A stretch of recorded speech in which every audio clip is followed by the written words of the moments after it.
Interceptors a go.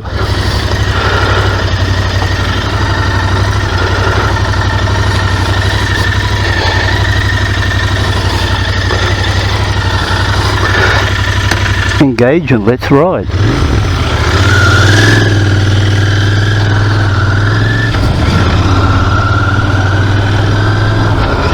Now that seems positive and smooth.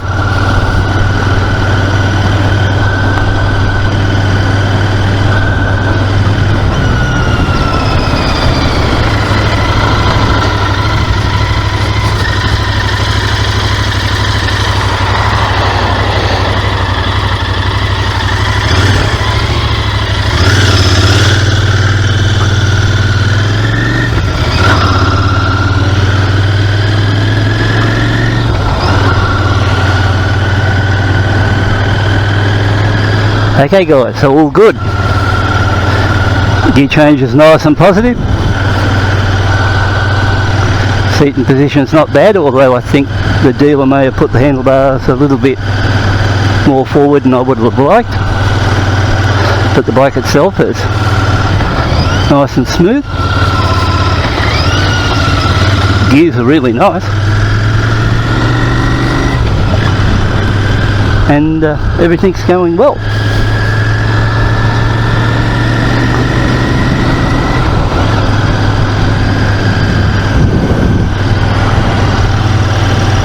I had to take the mirrors off the bike before it was loaded into the van, so they're not lined up correctly, so I'll have to readjust those ones. But apart from that, the bike is, and the brakes are good too. I'm not riding this as wild as I did the first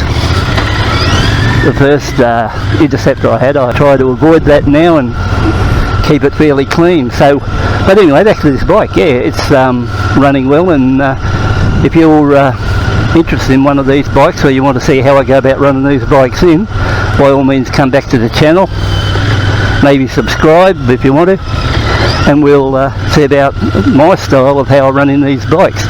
I've had roughly, in case you're first time here, 15 of these Enfields, mainly in classic 500s, and it's pretty important how you run these bikes in, especially in the 500s, and you'll see my style of how I go about it, because in the earlier days I was a bit rough on the running into the bikes and was a bit aggressive, and I actually did a couple of motors in within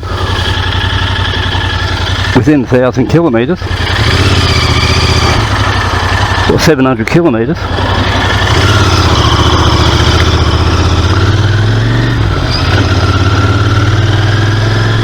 And did the inlet valves on them by riding them in too fast. So you can do a bit of damage to these Enfields if you're not careful, because they're not as refined as a Honda or anything like that. I did notice when they're the Honda CB500Xs, Kawasaki X300s, Triumphs, they're much more refined bikes than these ones. And but saying that, these Interceptors are more advanced bikes than, say, a classic 500 in the old style, you know, like the C5s or V5s or stuff like that, which I had a lot of. But I don't know, it's good to be on an Interceptor again, so.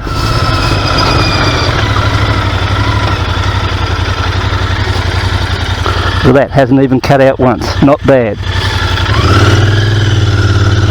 Really nice clutch. These slipper clutches are really nice on these bikes. So I've enjoyed this today, so it's only a short ride on it. I don't know how that camera will go there. I've got the camera mounted on the tank, so it's hard to say how that will go, but I'll go up here and do another. Got a fair bit of bounce on it, even though it's got image stabiliser. It's very hard to say how that will perform in that line, but I'll do another lap up around where I was earlier, and we'll swing back home, and that'll do it. But there is a lot of bounce on that image, so could be a bit of a rough one, but next time I'll mount it up on the handlebars and see how that goes. But so far,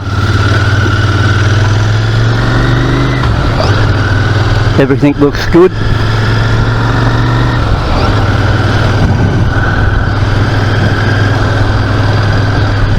and so far nothing at all I can complain about on this first test ride round. The brakes are good, suspension's nice, no mischief, everything's working.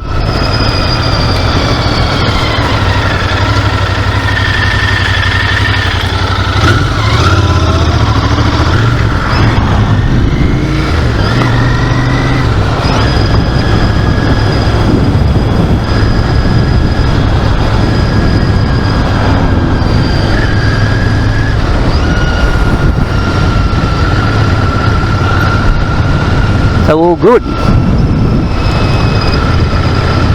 If anything, the only thing that isn't working right is the right hand mirror, which I haven't lined up properly.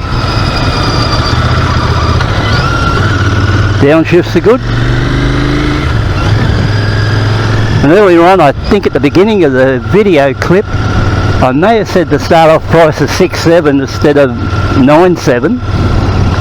So to correct that again, these bikes in Australia are 9.7 start off. Go to 10.2, and that sort of ends that. But if you want to call back and check in a few days time or something, I'll give you an idea of how I run these bikes in, or my style of running in these bikes, or how I am going to run this bike in.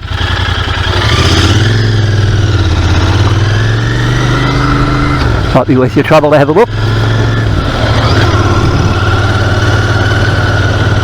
And hope you enjoyed this bit of a look in and see how things are going. And once again, thanks for calling in and taking a look.